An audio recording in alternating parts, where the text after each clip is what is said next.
I like when someone says, she's so powerful. She walks in a room and she's powerful. She lights up the room. When people say is that, oh, she's strong, she can do anything, she's mentally strong, and anything is possible. Yes, you can, especially women after give birth are more strong.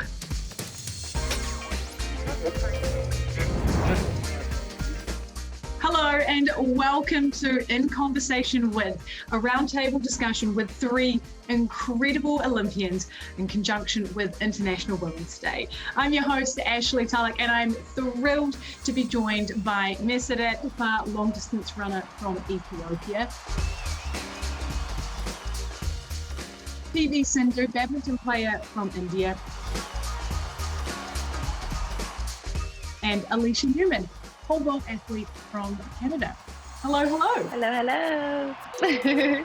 You know, it is a real privilege to be able to speak to such talented and extraordinary women. And by discussing your personal journeys as athletes, we can raise the awareness of what it means to be a woman in sport. So let's kick it off with you, Alicia. What would you say is your proudest moment in life?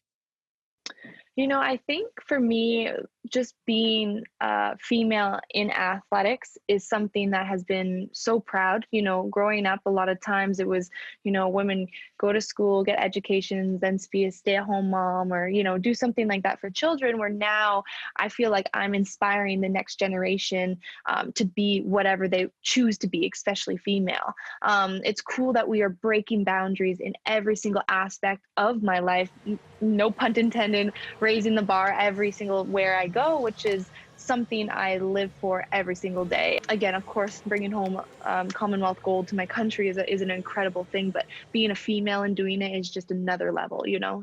Well, I think I agree to Alicia because, you know, being a woman is definitely a proud thing because in India, especially, before it was like, you know, you have to study, only education is very important. But I think now, you know, being in sport, I think the encouragement and the support that we get being a woman is definitely a proud moment, a proud thing for me. So like, you know, when I win for the country, so when I get that medal back to the country and, you know, when I got that Rio silver medal, I think the whole country was standing, you know, and, you know, when I actually went back home, you know, everybody was literally standing on the roads and, you know, watching me and, you know, congratulating me. I think that is the proud moment for me. And being a woman and the support that I've been getting is definitely, you know, really good. Meseret, you won your first Olympic gold medal when you were 20 years old, but you've achieved so many different things in your life. What has been your proudest moment? I grew up in a poor country in Ethiopia. When I was young, I was from poor family. I was struggled to achieve for everything, to learn to do something by financial, for food, for everything. In Ethiopia, too many athletes, too many women, they live like me. We are a poor people. And now I do my best. I will try my best to support the woman. Mm-hmm.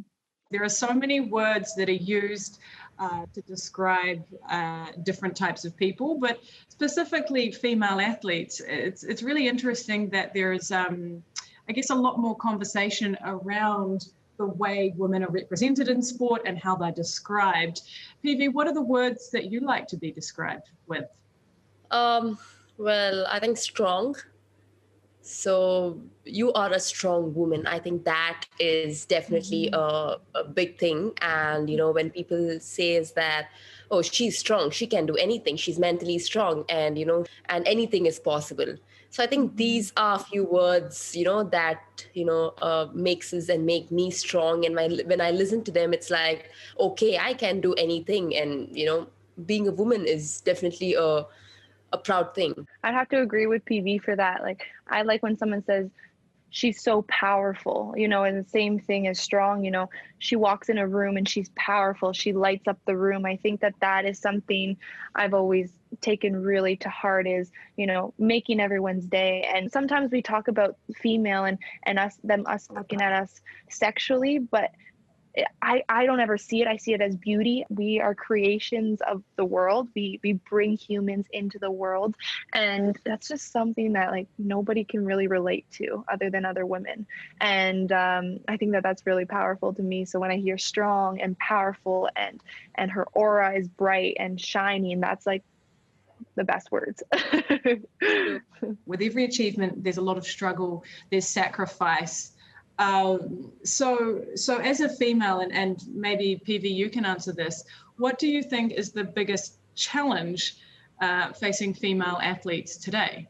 Personally, I think I've never faced any challenges when it comes to women and female athletes, because I understand from which country I've come. Because before it was a lot of times it was like, okay, women shouldn't work, women should stay at home, and it was more of like, women after marriage, or women shouldn't get educated so much. But I think things have changed now, and talking about women, I think they're actually going out and working and achieving a lot, not only in sport but also in different things. When it comes to business, when it comes to sports, and any kind of sport, I think women are doing really well, and I think we shouldn't be scared of anything. And I think we have to believe in ourselves that we can achieve and we can do anything. And we have to be, as a woman, I think we have to have that hope and have that power that, okay, we can do anything and we are equal to men.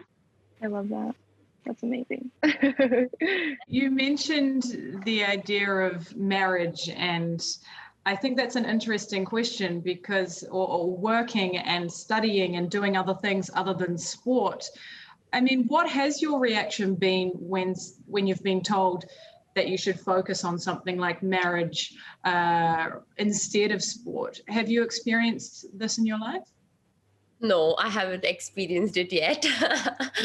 So when it comes to marriage, I think, yeah, there's a lot of time. But I think right now it's mainly on the sports. But, when I was really young, a lot of colleagues were telling my parents, neither studies nor sports. Because when I was really young, you never know that you will become an Olympic silver medalist or a world champion. It was just that the starting stages of sport, and you really enjoy sport and you just play for fun. But I think my parents never got that thought inside me that, okay, what are you going to do? They never questioned me as such. I always had choices. I always had that support, that encouragement. And even when I used to lose, they were like, it's okay, there's always a next time. I never had that second choice, I would say. It was only badminton for me, and that was the first and the last choice. Yeah.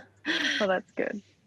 Yeah, I think for me, I think I kind of felt it in two different ways. Like my family was very supportive, very much like PV's family. Go out there. My dad and my mom were very much like, you can do anything, you can accomplish anything you want to. But I was in some relationships that was very American and very, right after university, you should finish your university, but then let's get married, let's have a family.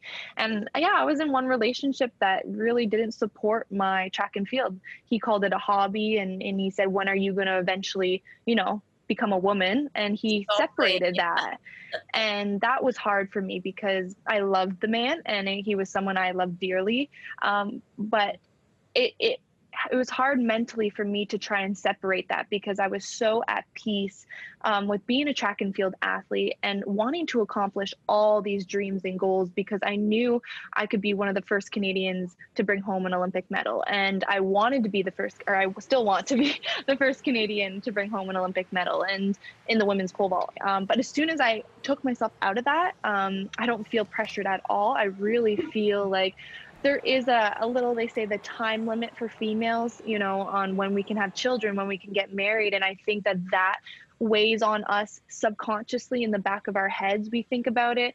But again, I feel like we're so powerful and we're so, we're so strong that if we end up, putting our careers ahead for another 5 years than normal is what society tells us, and we should be having kids, it's okay. And I think that if I had to tell people what I know now 5 years ago, I would have not have thought about that ever. I would have never put pressure on myself that I have to accomplish all my goals within the first Olympics, because then I can start a family in 5 years.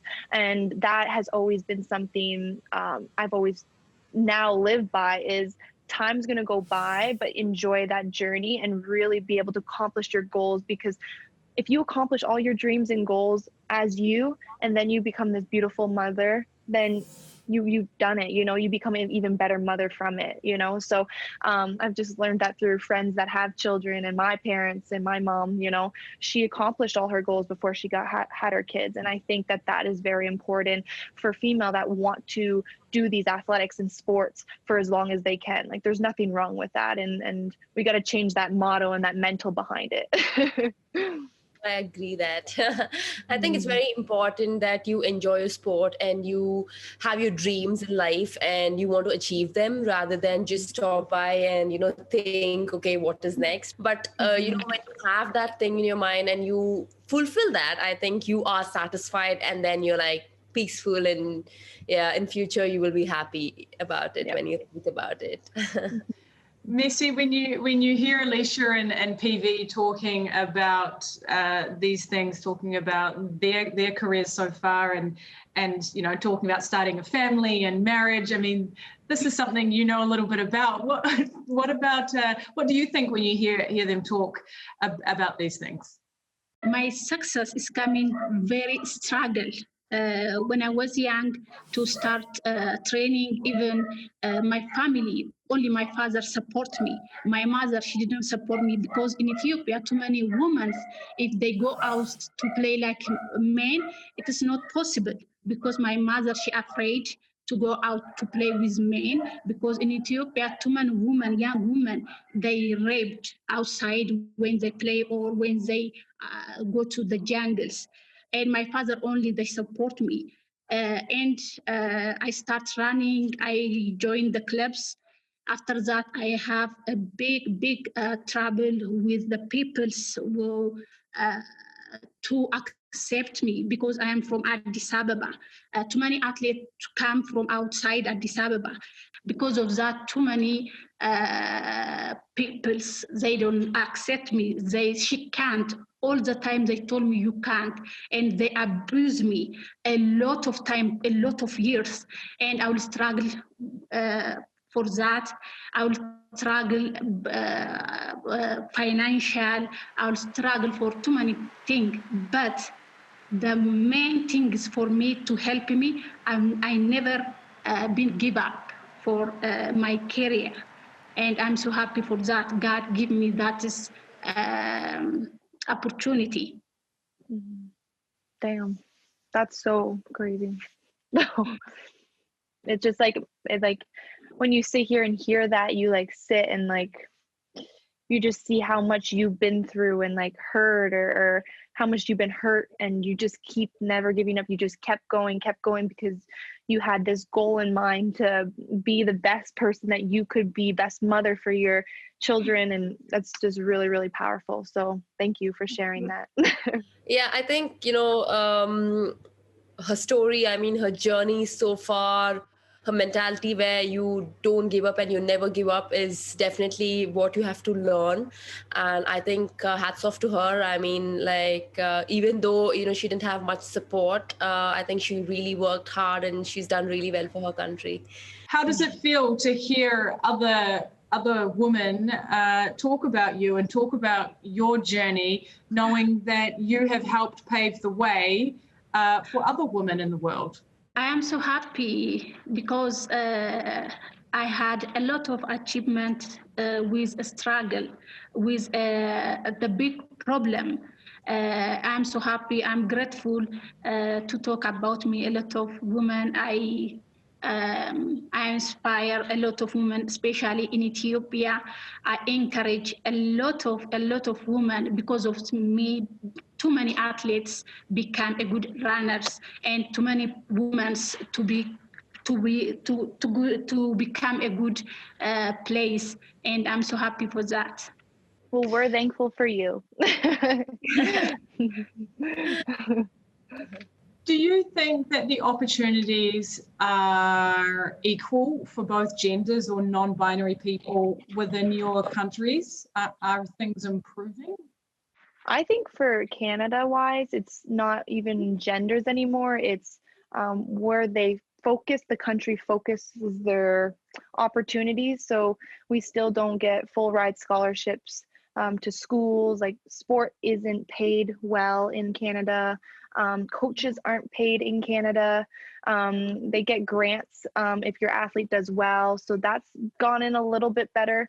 But I think that that's where I see the difference. You know, being a Canadian and being raised in Canada, you're very focused on academics, and what you could achieve is if you go to university, we'll give you all these things for schooling. But, you know, it's getting better on the athletic side. It's just not the funding. And we know these days, especially with what we're dealing with, it's hard to find facilities. So, you know, we only have a track, maybe one in each city, or we have only sporting facilities, one in every second city.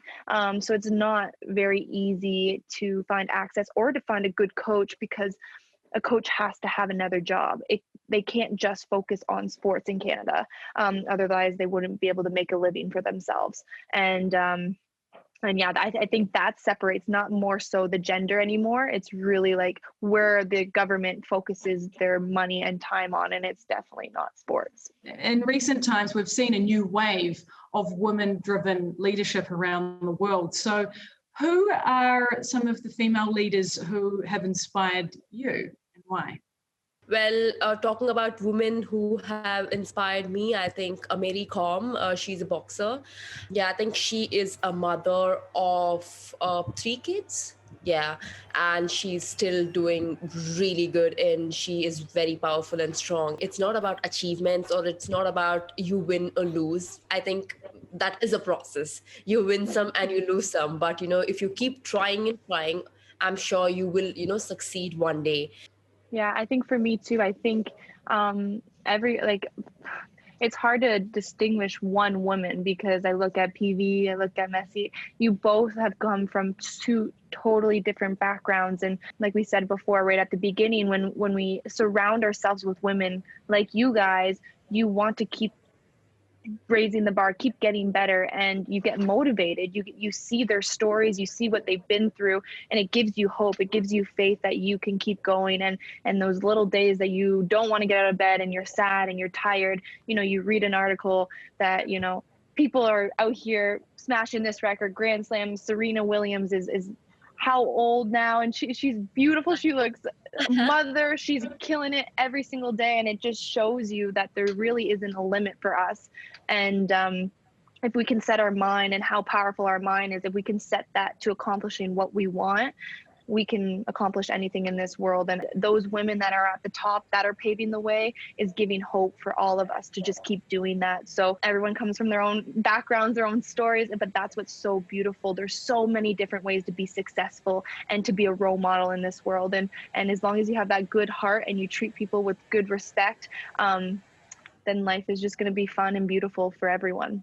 Messi, in the prime of your career, you were actually actively, you know, collecting equipment for the underprivileged in your community. You know, you have really been active in being a leader within your community. So why did you feel the importance to take charge and to lead? I collect too many things for the girls, especially for Ethiopian athletes, because when I grow up, I have a lot of problem with equipment, with food, with transportation. I had a lot of journey. Now the women in Ethiopia runners the same problem as me. Because of that, I will encourage, I will help her, especially at this time. I am almost retired. I want help women in Ethiopia to support for food, for learning, for equipment, for everything. And I like that one. How important has it been to have a clear vision of what it is that you want to achieve? I personally think it's important. I write down vision boards every year, so I'm very much a goal-oriented person. Because, you know, sometimes we get lazy, sometimes we slack off, and we want to go a different way when things are going hard. So to have that clear vision of like where you want to be and what it's going to take to get there, just puts you more at ease, gives you a little bit more stress-free life. And if you're believing in yourself and what you're doing every day, and your coaches and your environment is happy and healthy, then it's going to be an easier process to get to that clear vision and be successful. So I think for me, I've always write it down, because when you write it down, it's there. Like, you gotta see it every day, and it's the real stuff. If you just say it in your mind and you just tell yourself you want to be the best, it's, sometimes we lie to ourselves too, right? So when you write it down, it's more official, and when it's there in front of you, I find that allows me to have a clear vision. Yeah, I think it's important to write it down, because when you actually think about it, oh yeah, okay, I'm the best, I can do it. I think sometimes when it's not your day and when nothing works out, you doubt yourself that, okay, what's happening, and what's going to happen next, and you won't have that clear vision, because when you doubt yourself, you have a lot of things going in your mind where, okay, can I do better? Will I do better? Okay, what's going to happen next? So as Alicia said, if you write it down, some or the other day, you will always think that, okay, no matter what, there's always, a next time where, okay, you come back to that focus again and focus on the goal that you want to achieve. Messi, when you hear the girls talking about writing down their visions, Yes. so I'm intrigued to know, did you set off to break the world records, or were you focused on winning the titles and the world records were a bonus? Yes, my first world record in 2006 in New York, but I will prepare very well to break the world record. But the next year, I break the world record 2007 in Oslo. I'm not expected like that, but I was good. I will prepare, but I'm not expected like that world record, the second one. It's interesting that you say that, because I think breaking any world record or winning any title is an incredible achievement, but to do it all at once is phenomenal. Have you got future goals? My future goal is now I am give birth. I am 3 months old child. I start training now, little gyms and walks. I want back again in my career. I want to go to again one Olympic if I can. But now I got 2 child. My career is from 99 until 2020. I ran for a long time. Now is not like before. I like 20 years, like 25. But still, I feel strong. I feel good. I'll try my best. If I can, maybe for next year World Championship, I want to compete. I believe in you. You can do it. I can't wait to see you back in action, because to keep coming back after giving birth to 2 children is remarkable. I mean, for PV, is that something that you've considered doing? Is that one of your goals, to be a mother one day and maybe to keep playing badminton? Well, I haven't thought about it, but I'm just 25 now. So yeah, another 4-5 years I would play. But then, yeah, when you get married and have kids, you never know how is it going to be. Maybe in the future, when I become a mother, maybe I can try and play and be strong still. So let's hope for the best. Yes, you can, especially women after give birth, more strong after give birth. For me, after my first child, I was strong, but I have a lot of injury because I start early. I first straight back in shape. After that, I had injury. Because of that, I little bit, I'm not good like before. But you believe you can. After give birth, you can run, you can achieve again. Okay, thank you for that. Yes, for me, after give birth, after 1 year, after 1 year, I get second world indoor champion. I get silver medal. Wow, That's crazy. That's amazing. That is amazing. Alicia, we need to do that. I know. Okay, after Tokyo. I'm just kidding. Alicia, I just want to touch on a quote on an Instagram post that you wrote. You said, if not now, then when? If we don't push limits, break barriers and expectations, it will do nothing but hold us back from our true selves. What barriers have you broken in your career? I feel like I get judged a lot off of my looks and my appearances, you know, being a female, but also having a curvy body. I'm not that typical, very, very muscular, lots of muscles. You know, I have curves and things move when I run, and I find I'm not constantly, you know, there's people that judge me on my looks and say I could never be at the best or the highest levels because I'm too pretty or because I'm, you know, have these curves. And so for me, that's the barrier I'm trying to break, and it's brought in insecurities into me, and the only way for me to not think about it anymore or do that is by breaking Canadian records, bringing home Olympic medals, being one of the best in the world. You know, people put this reality of like, you can't do this because you look this way or because you come from here or because you don't speak this language or do this.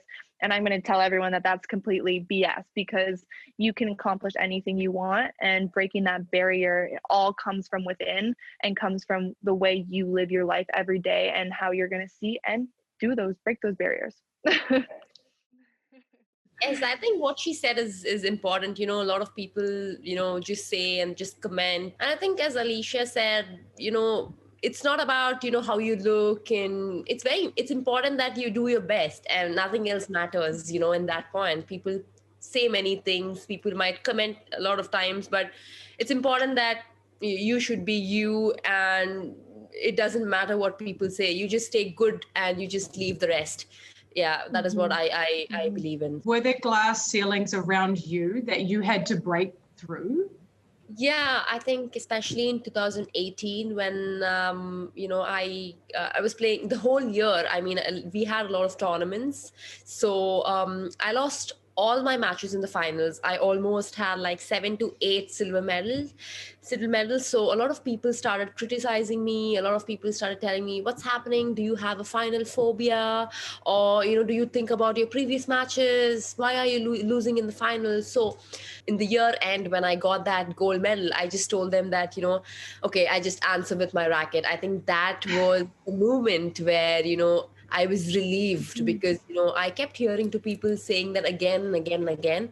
And that kind of, you know, questioned myself a lot of times. And I feel really upset and sad with that, because, you know, people are not understanding the fact that it is okay to lose, and you can't be good and you can't give your 100% all the time. And you are a human being, and it is okay to lose. So, you know, you have to accept that and just go with the flow. Yeah.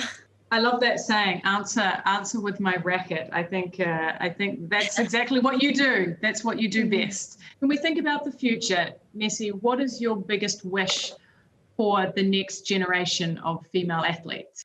I wish for the next generation for athletes, I want to encourage, I want to tell, especially for this time, to be clean athletes. I want I want that, because my athletics career to be clean. I ran by clean, and at this time a little bit problems. I want to encourage them, especially in Ethiopia. We have talent. God give us a talent. We don't need anything. If you run yourself, you can make anything without anything. And I want teach. I want support for next generation, for especially for my country girls. What do you want people to know about female athletes? I just want people to know that, you know, we are equal to men. I mean, to the people out there who think that, oh yeah, female athletes are not that strong or not that powerful, I think I just want to say them that, okay, we are equal to men, and we can do, and we can achieve, and we can rule the world. And there are evidence. I mean, there are a lot of female athletes who are doing really well all over the world, all over the country, and not only in sports, but also, in their own professions. So to people out there, I would just say that we women are strong and we can achieve anything, and you can just do whatever and you can achieve anything. Well, I don't think we could finish on a higher note, because that's a super positive way to end it. PV, Alicia, and Messi, thank you all so much for your time. This has truly been an inspiring and meaningful conversation, and I can't thank you enough for your honesty and for your willingness and your time. It's been a real privilege. Thank you. Thank you for having us. Thanks a lot. Bye, girls. I think it was wonderful. Now I'm all motivated to go train. And to you guys at home, thank you for watching. If you haven't already, please subscribe and make sure you follow us across all social media. Take it easy and ciao for now.